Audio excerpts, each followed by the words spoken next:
Hey everybody, it's Ryan. Welcome back to How Farms Work. Today we're out at my place and we have someone here that's knocking down the Chinese elms out of my place.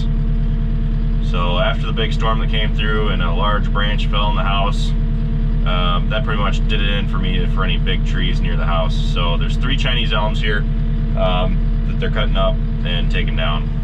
So they just got the tops taken off the tree. We're about to pull it down with the JCB.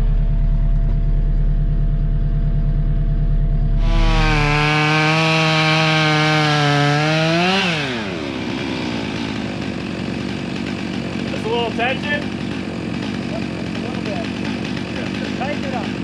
Yep.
Ladies and gentlemen, that right there is the unlucky fella who said he'd be willing to take this wood. I mean, I think it'd go in your trailer. It might go through the trailer. Oh, not a problem. Probably just roll that off by hand. Oh yeah. So this is the first time I actually maxed out the JCB with something that wasn't already connected to the ground. Like I've maxed it out trying to pull out trees before, but this is the first time where I've actually picked up something that was too heavy for it. They actually had to cut a chunk off the end for me to lift it, and I can still barely lift it. So what do you think? Can you cut it up, or do you think it's destined for the ditch? It might be a bit big. You think so? Like, how do you even maneuver it to get it into the splitter? You like gotta pick the splitter up upside down and put it on top. You'd have to stand the splitter up, but even that's gonna be pretty hard. Really? And it's still wet too. It's dripping. That's the problem too. Cause I don't think I'll be able to split it. I can take it down right now if I gotta. But there's another big one back there. In the middle of that, I can only imagine how hard that is. It's like 2 weeks worth of wood right there. 2 weeks worth of heat. So they just got the trees knocked down, and I actually really like the look without the trees in there. I was worried about not having them in there. The biggest thing for me is losing the shade from the one over there. But depending on what I want to do, I want to put a garage in, probably over by where the white shed is now. You come over to by these trees, and at that time those trees are going to have to come out, because there's no way I'm going to build a new garage and have the trees land on them. But me building a garage is way off in the future. I have a lot of plans that I want to do with this place, but money's a big constricting factor. What do you think? I can take that. You can take the lower one? That's good. Although I think part of it's probably bigger than this one. Oh, really? It's pretty freaking big. Maybe someone on YouTube will want it. Yeah. Tell them go in the ditch and get it? Yeah. I mean, I might just put it off to the side and wait until this video comes out before I put it down. I mean, that would be a good one for like carving. Yeah. Should stand it up. Should I? I can try.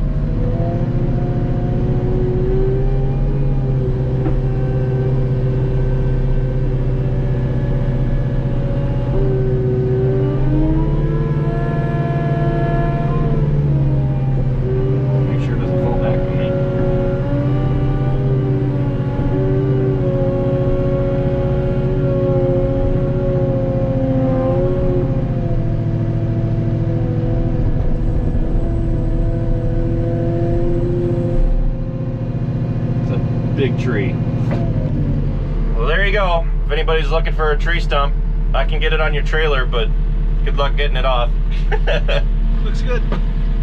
Yeah, might as well just leave it there. I was waiting for it to roll down the hill into your car. That would have been bad.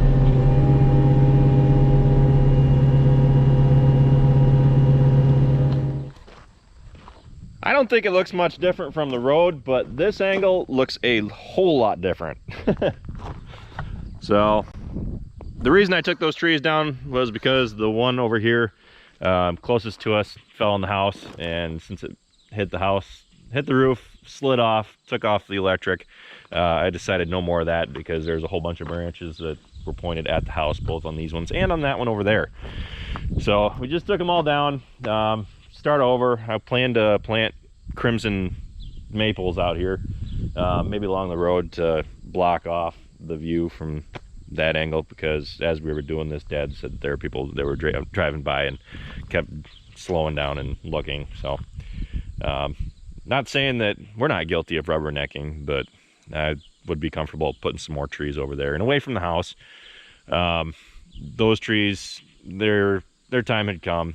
They're grown up, bigger than necessary, and about the biggest thing that I'm gonna miss about having the one over here is just the shade for the house. So long-term plan, haven't decided on that yet. Whether this house stays, I'd like it to stay, and just build off of it, but we'll have to wait and see. Extend off of it, build a garage, either a separate garage over here, that's been the long-term plan, or build one off that side over there, or extend the house out this direction, or the other way. Haven't decided yet, but that'll just have to be decided when the time comes. Depends what the wife wants. So other things that are going to be happening here, I have bad news about the barn. Since it was damaged in that storm, to save it from falling on my cattle when they're tucked in during a winter storm or something, we decided that it's time for the barn to come down. So we had someone come out and look at it. Looks like we might be pulling it down with the JCB into the barnyard. Since we have to redo the electric, since the electric is trenched underground to the barn and goes in, what we're thinking now, we need power down by the water down there. So instead of running it just straight down to the chicken coop, which is where it goes to from the barn, I asked Mom and Dad if we could just put a box or something down there so we can have electricity down there, and then that'll take the electricity out of that chicken coop down there. I'll just walk down and show you guys what I'm talking about. Since the electric's going to be coming out of that chicken coop, I'm thinking that it'll be prime time for me to go through and knock that down at the same time. Foundation is the biggest reason why we're not fixing this barn up. It's pretty bad.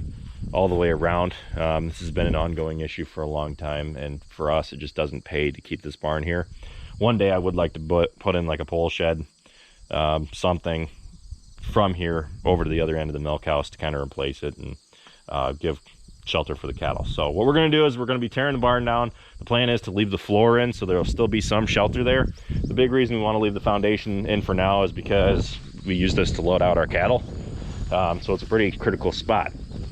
So we're gonna come out here with the JCB, pull it back over. We need to take that line down and put a box in somewhere down here. I'm taking applications for suggestions on where to put the box. I'm thinking maybe on this side of the fence here somewhere, but this is actually cemented in here.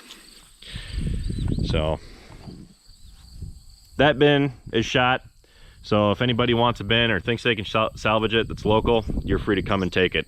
Get a hold of me, howfarmswork@gmail.com. Otherwise, I'm going to be driving through that with the JCB, and I'm going to be driving through this with the JCB. It's pretty much shot too. Ooh, this has got some new damage from the storm too that I didn't see. The roof over there is starting to collapse. So this used to be the old chicken coop. I can remember coming in here with my grandma and Vira, the lady who used to live here before me, and keeping chickens in here. They had the coops up along the wall. But this is a cement foundation. But as you can see, it leaks maybe a couple drops every storm. So it's going to be high time to take this down too. So the power comes in through here. Traditionally, we've had the electric fencer over there. If we put the box for the electricity over here, I could do something to run the electricity over that way. And take this down, maybe put a shed in here for the steer lot one day. But I'm gonna have to fall face first into a ton of money before that happens, because I'm broke. I'm broke. The Amish, we asked them if they wanted it. They don't want anything but the boards off the side, but they said that they would knock it down for us, or at least, you know, take it down if we let them salvage whatever they wanted. So it's a beautiful day out. Thanks for watching this video, guys. Be sure to check out all of our other videos. Be sure to like, comment, and subscribe. And be sure to follow us on Facebook, Instagram, Twitter, and Snapchat, all How Farms Work. And be sure to stay tuned for the videos on taking this down, taking the bin out, taking the barn out, so it can make this farm a blank slate. Because one day I would like to even cement the barnyard here. That'd be super nice. So thanks for watching, guys. I'll see you next time.